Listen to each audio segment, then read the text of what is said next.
Alright, hello again everyone and welcome back to my channel. Today I wanted to do something a little different and give y'all a story time about the worst Tinder match that I've had thus far. Oh my god. Now mind you, I have had some creeps come in my DMs before. You get a lot of white guys on there who just have a fetish of sleeping with a black woman.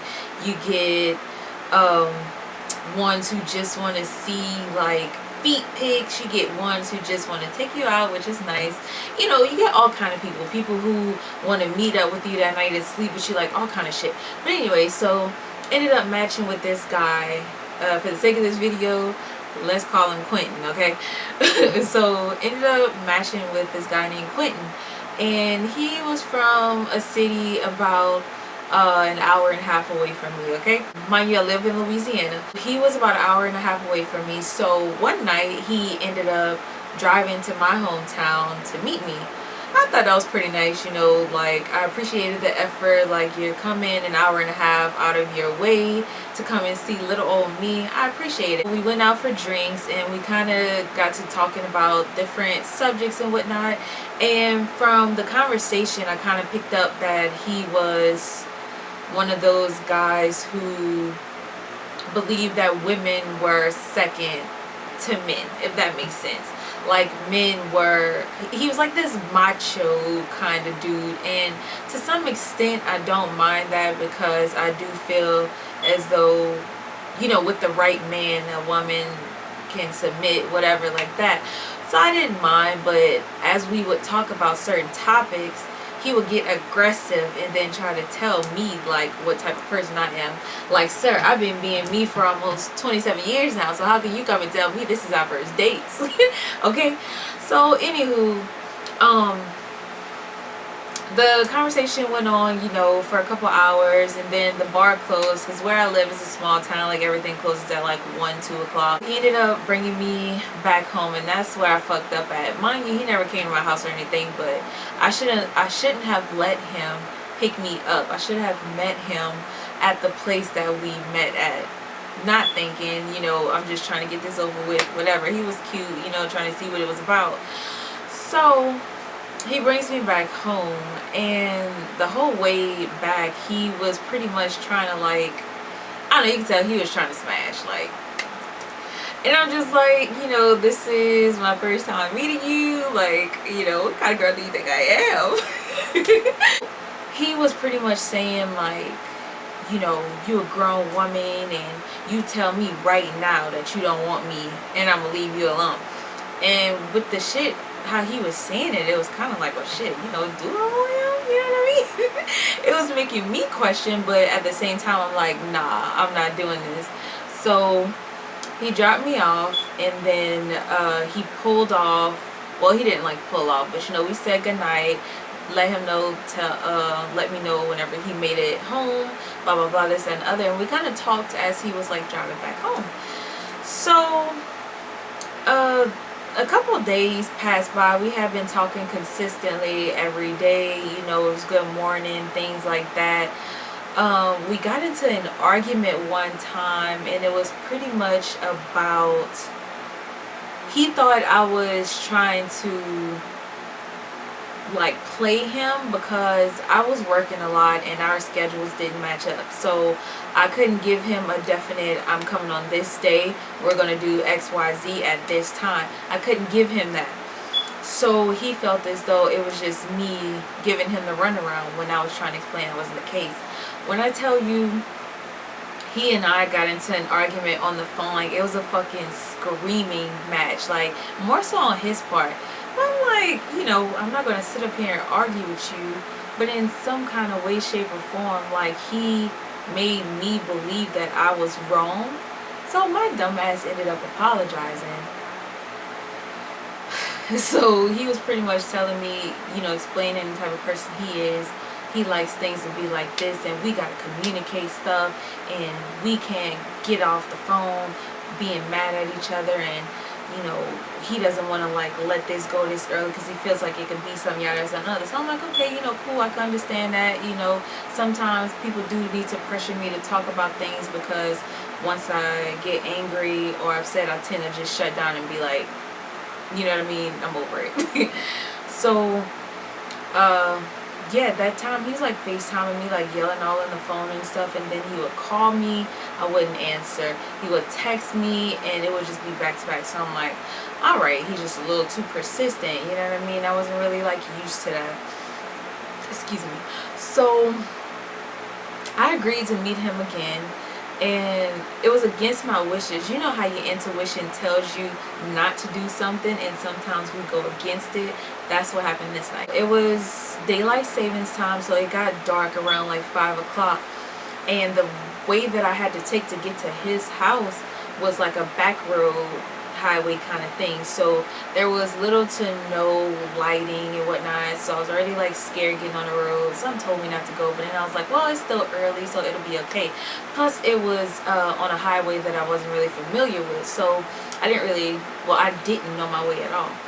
So I get there about an hour and a half, 45 minutes later, and I'm just like, dressed in like a t-shirt and jeans, because we didn't plan to go and do anything. At least I didn't know.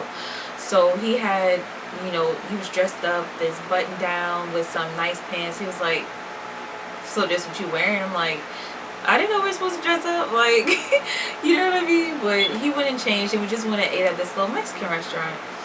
So from there, he was telling me, like, he doesn't really like women who wear makeup, and he believes that women need to just embrace their natural beauty and things like that. And me, I'm in the passenger seat with a full face of makeup on, like, you know what I mean? So if you don't like it, then why am I here? So he was pretty much saying, like, if you were my girl, you wouldn't be wearing XYZ. Like, you would have to cut all that shit out because, this, that, and the other. Like, first of all, sir, I like my weaves, but I have hair. I love wearing makeup, but I do believe I'm a beautiful woman. So you can cut that shit. I don't care who it is. No man, no woman that I'm dating will be telling me what I can and can't wear. Now, you can tell me what you like and don't like, and I'll determine if either is something that I want to conform to, but I'm not changing myself for anybody. So that's the tea on that.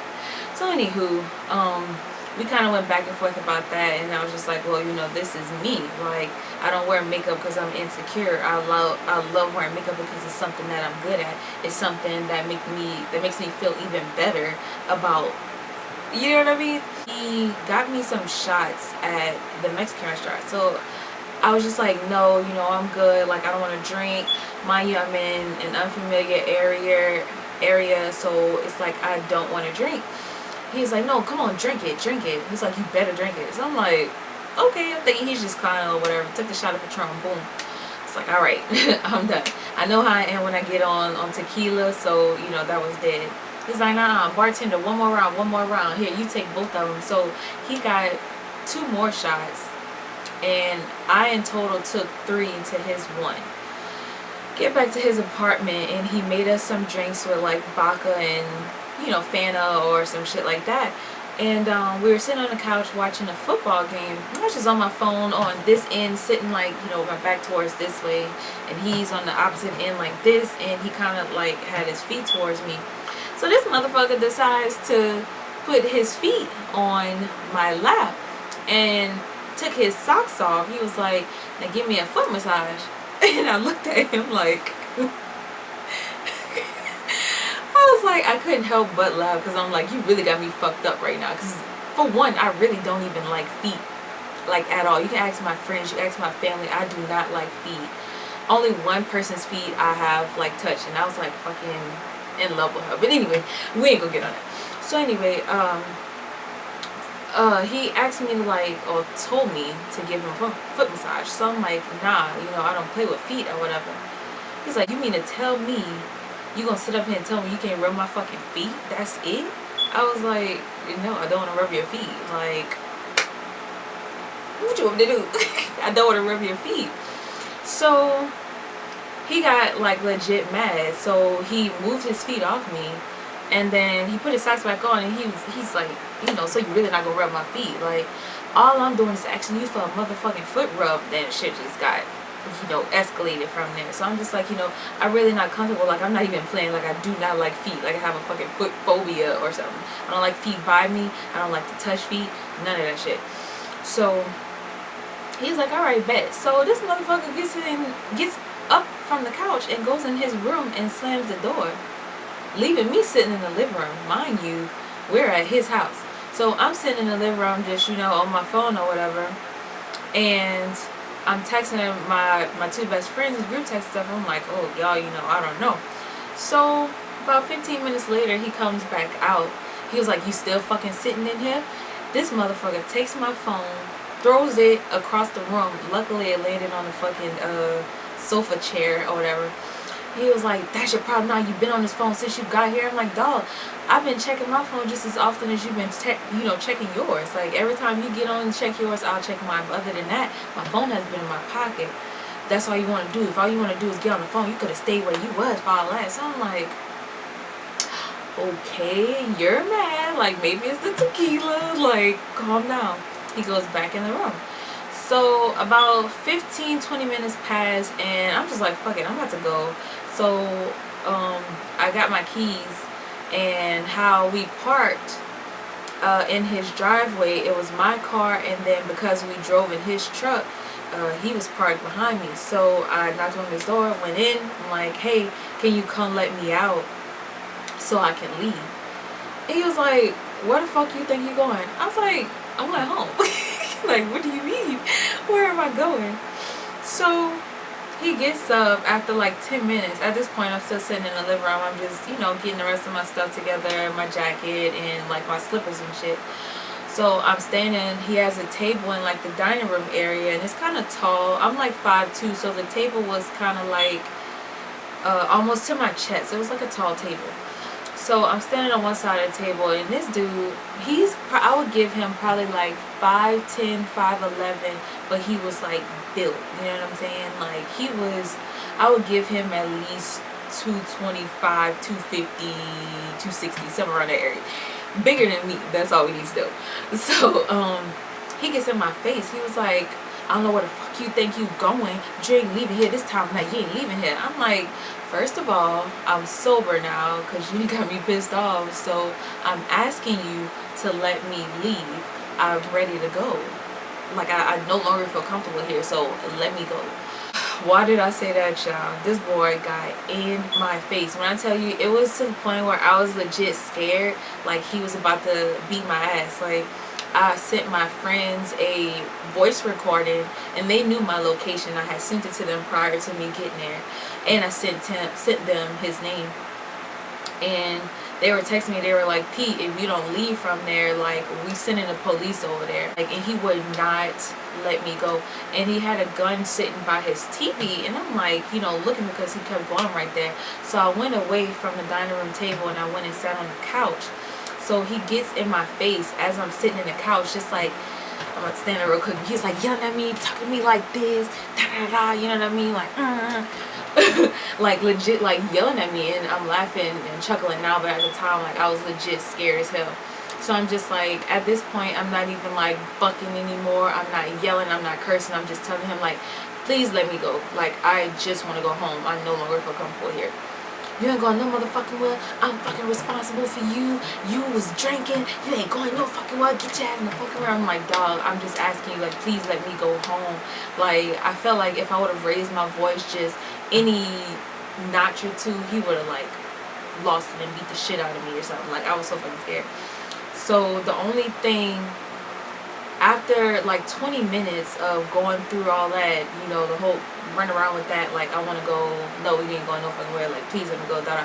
After like 20-25 minutes of that, I finally say, like, let me go or I'm calling the police. Why did I say that? I'm thinking that was gonna, like, help me. When I said police, oh, it got worse. Like, all the yelling and stuff amplified. Him being in my face amplified. He was no longer right here. He was right here now. And I'm still, like, every once in a while recording voice messages to them, and my friends are checking on me, like, are you still there? We about to call the police. Where you at? I was, like, telling him, like, my friends are about to call the police. Like, just please let me go.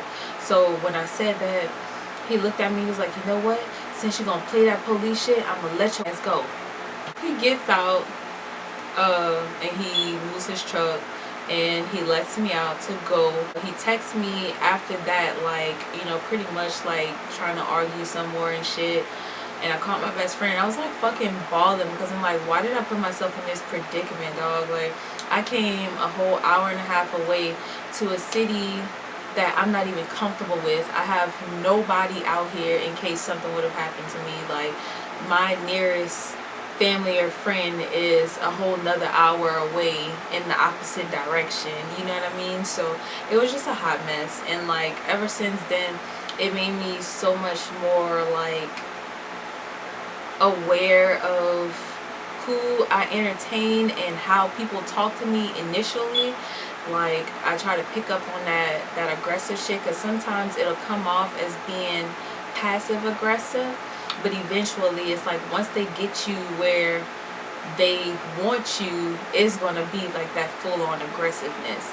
And that right there, like, legit, like, scared me. Like, he was so charming when he came down here to my hometown, and you know, it kind of progressed as, you know, time went on with the arguing, petty things, this, that, and the other, and you know, just him trying to be so dominant. And to an extent, I don't mind a man being dominant. However, you have to do it in the correct way. But I hadn't talked to him since then. Like, I was about to go get a hotel, but I didn't do that. And to keep from driving back the way that I had originally taken, that I wasn't comfortable with, I went through a whole nother route that instead of me getting home in an hour and a half, I got home in 2 hours and 20 minutes just so I can like get home. Like, I was so fucking scared, dog. I just knew he was gonna like pop up at my house or like, you know, still try to like contact me, and he actually did. He did call me blocked one day, and I had an app that like pretty much unblocked his number, but I haven't heard from him since, thank God. But I know whoever he deals with, like, I'm gonna be praying for her, because the type of person he is just so fucking explosive. So I don't know. Tinder, I try not to fool around too much with that as far as like getting too close and too personal with people, except for this one situation that I've had recently. But you know, we're gonna leave that for another time. I'm still trying to see who I am with her. So yeah, I advise y'all, if you are going to date online, whether it be Tinder, Facebook, Hinge, Bumble, whatever it may be, black people meet, y'all be cautious about who the person is that you're dating. Converse with them over the phone and through text messages first before you do what I did and be going to, you know, their house like a week later. You know what I mean? Be mindful of that, because you never know what people's true intentions are. He could have set me up to have me as a fucking, I don't know, sex slave or something somewhere. He could have sold me to somebody, because I mean, you literally never know. So just be mindful, y'all. Like, that's all I can say. If you're gonna date online, even if you're not dating online, like if you meet somebody in Walmart, like, be cautious about people you surround yourself with, because all it takes is one chance. Like, that could have been my chance for him to like beat my ass or something, you know what I'm saying? And I could have been crippled or even worse, dead. So that is my story about the worst Tinder match that I have had thus far. So yeah, I think that's gonna be it. If y'all like any more story times, let me know.